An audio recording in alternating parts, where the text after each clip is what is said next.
नमस्कार दोस्तों, स्वागत है आप सभी का मेरे चैनल प्रिपरेशन विथ मही में। आशा है कि आप सबके चेहरों पर मुस्कान होगी।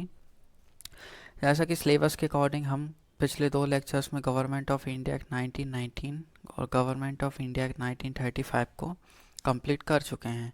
तो अब हमारा जो नेक्स्ट टॉपिक होने वाला है वो होगा कॉन्स्टिट्यूएंट असेंबली। तो जो कॉन्स्टिट्यूएंट असेंबली वो थोड़ा बड़ा टॉपिक है, तो इसलिए हम उसको 2 लेक्चर्स में कवर करने वाले हैं। सबसे पहले हम देखेंगे डिमांड फॉर कॉन्स्टिट्यूएंट असेंबली। तो कॉन्स्टिट्यूएंट असेंबली की डिमांड है वो कैसे आई। तो 1934 में जो एम एन रॉय हैं, एम एन रॉय ने सबसे पहले कॉन्स्टिट्यूएंट असेंबली की डिमांड की। कब? 1934 में। तो अगर आपसे पूछा जाए कि पहली बार या for the first time who put forward the idea of the constituent assembly for India, तो आप बोलेंगे 1934 में एम एन रॉय के द्वारा कॉन्स्टिट्यूएंट असेंबली की डिमांड की गई पहली बार। ठीक है, जो कि एक पायनियर थे काय के कम्युनिस्ट मूवमेंट इन इंडिया के। फिर हम देखते हैं 1935 में इंडियन नेशनल कांग्रेस ने क्या किया, कॉन्स्टिट्यूएंट असेंबली के लिए ऑफिशियली डिमांड की। ठीक है, to frame the constitution of India. पहले 1934 में एम एन रॉय ने किया, फिर 1935 में इंडियन नेशनल कांग्रेस ने किया। फिर क्या हुआ, 1938 में जो जवाहरलाल नेहरू हैं on behalf of Indian national Congress declare that the constitution of free India must be framed. ठीक है, फिर इनने पुट फॉरवर्ड किया विदाउट द आउटसाइड इंटरफेरेंस, कि आउटसाइड इंटरफेरेंस नहीं चाहिए और हम अपना कॉन्स्टिट्यूशन बनाएंगे। ठीक है, और उन्होंने ये बात भी कही कि जो constituent assembly elected on the basis of adult franchise, मतलब अडल्ट सफरेज के द्वारा किया जाएगा उनका इलेक्शन। ठीक है, तो फिर क्या हुआ, जो डिमांड है वो फाइनली एक्सेप्ट हो जाती है। कब?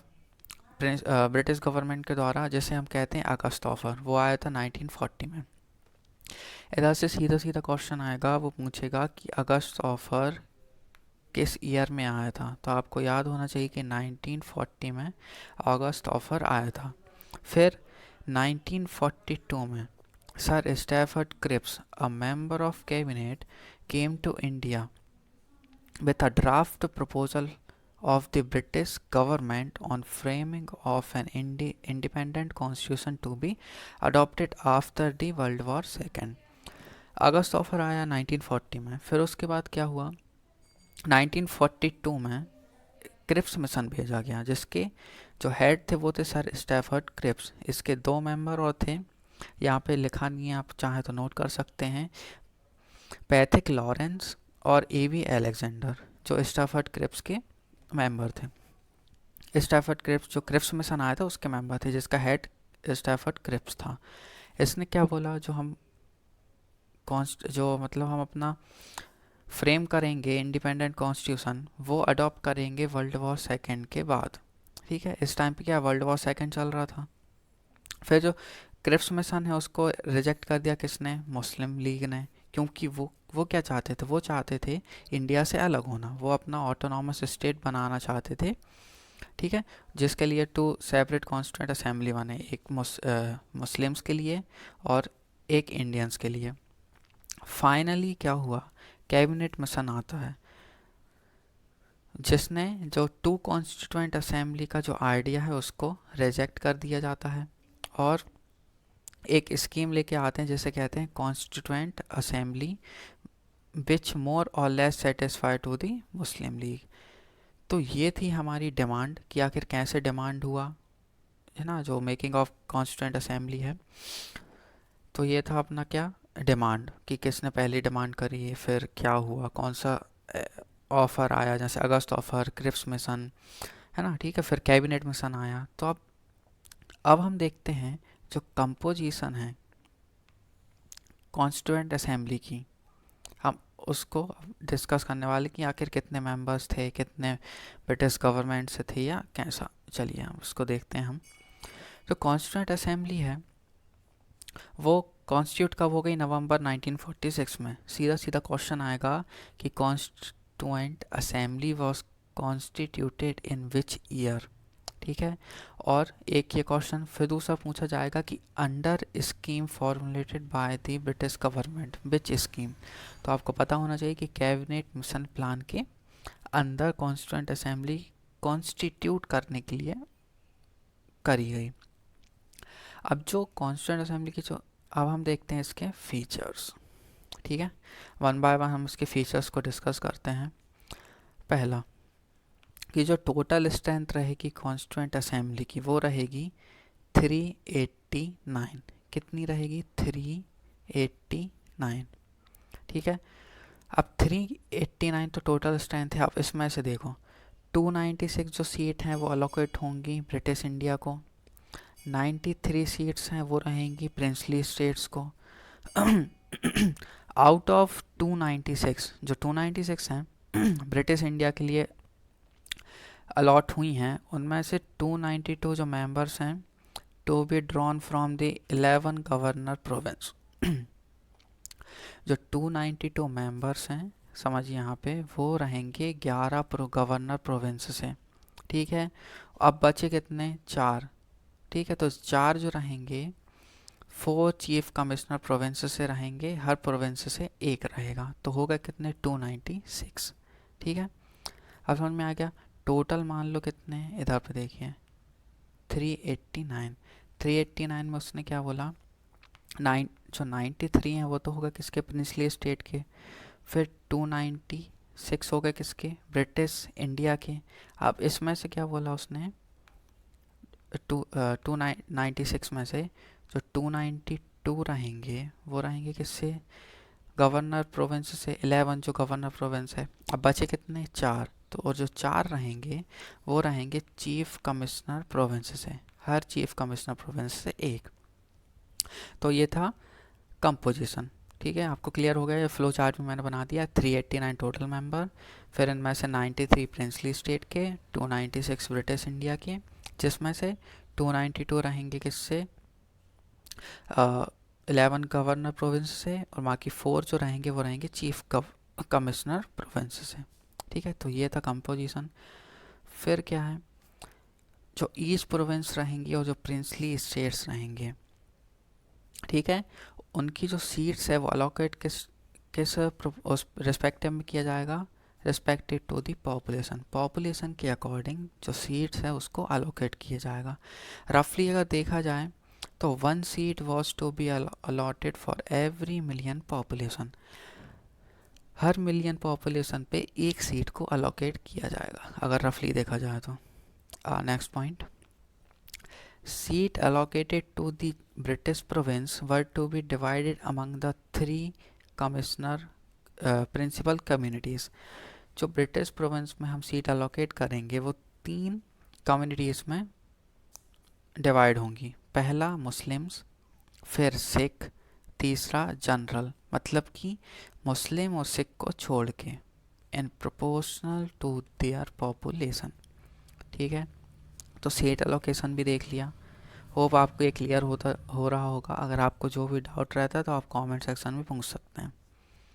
नेक्स्ट पॉइंट देखते हैं, जो रिप्रेजेंटेटिव रहेंगे ईच कम्युनिटी के, तो वो इलेक्टेड कहाँ से होंगे? Elected by the member of that community in the provincial legislative assembly. ठीक है, प्रोविंशियल लेजिस्लेटिव असेंबली से इलेक्टेड होंगे। और वोटिंग जो रहेगी was to be method of the proportional representation by means of single transferable vote. जो कि हमारे इलेक्शन का प्रेसिडेंट का जो इलेक्शन है वो भी इसी मेथड से होता है। तो आपको ये मेथड याद रखनी है, proportional representation by means of single transferable vote. ठीक है, फिर हम देखते हैं जो रिप्रेजेंटेटिव्स हैं प्रिंसली स्टेट के वो रहेंगे नॉमिनेटेड। जो भी उनका हेड रहेगा प्रिंसली स्टेट का, उसके द्वारा उनको नॉमिनेट किया जाएगा।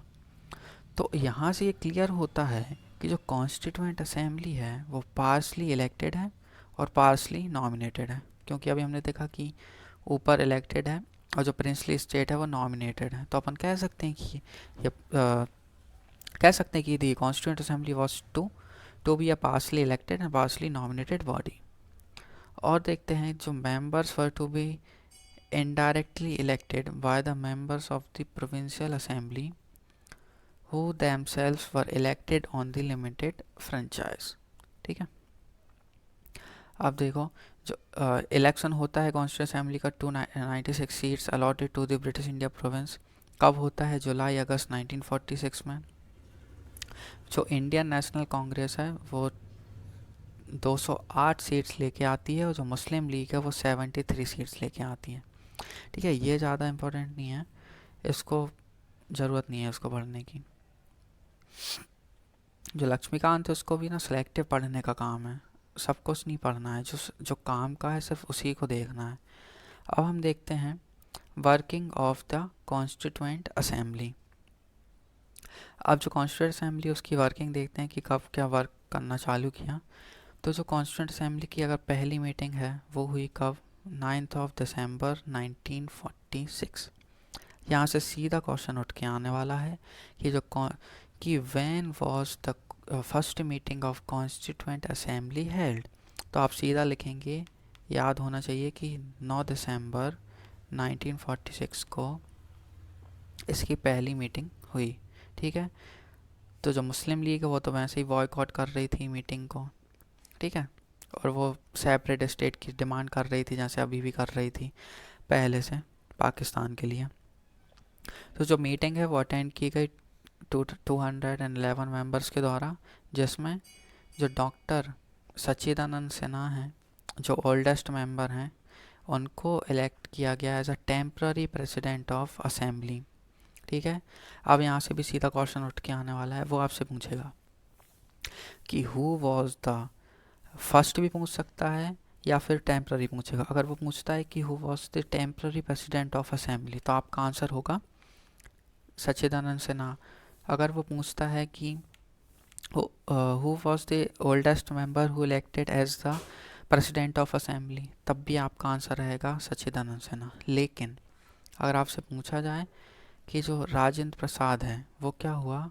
Elected as the president of assembly, इसके बाद ये परमानेंट हुए। अभी तक जो सच्चिदानंद सिन्हा है ये क्या थे? टेम्प्ररी प्रेसिडेंट थे, लेकिन इसके बाद जो राजेंद्र प्रसाद है वो इलेक्टेड हुए कैसे? Permanent president of the assembly. ठीक है, अब आगे देखो, इनके साथ एस.सी. मुखर्जी और वी.टी. कृष्णामाचारी, इनको इलेक्टेड क्या किया गया? Vice president of the assembly. President हो गए अपने कौन? प्रेसिडेंट अगर हम देखा जाए तो वो कौन हो गए? राजेंद्र प्रसाद। ठीक है, फिर इनके नीचे अगर देखा जाए तो दो वाइस प्रेसिडेंट, एक हो गए कौन से? एस.सी. मुखर्जी और दूसरे हो गए वी.टी. कृष्णामाचारी।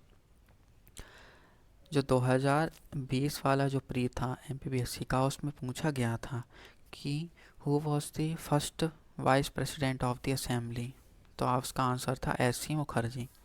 तो जो क्वेश्चंस हैं वो जो हम पढ़ते हैं वहीं से आते हैं, कहीं आउट ऑफ सिलेबस नहीं आते हैं। अगर आप उसको ध्यान से पढ़ेंगे तो आपसे बन जाएगा। अगर आपने ये पढ़ा होता तो आपसे ये एस.सी. मुखर्जी वाला क्वेश्चन बन जाता और बहुत सारे लोगों से भी बना होगा। तो ये था working of the constitution, working of the constituent assembly.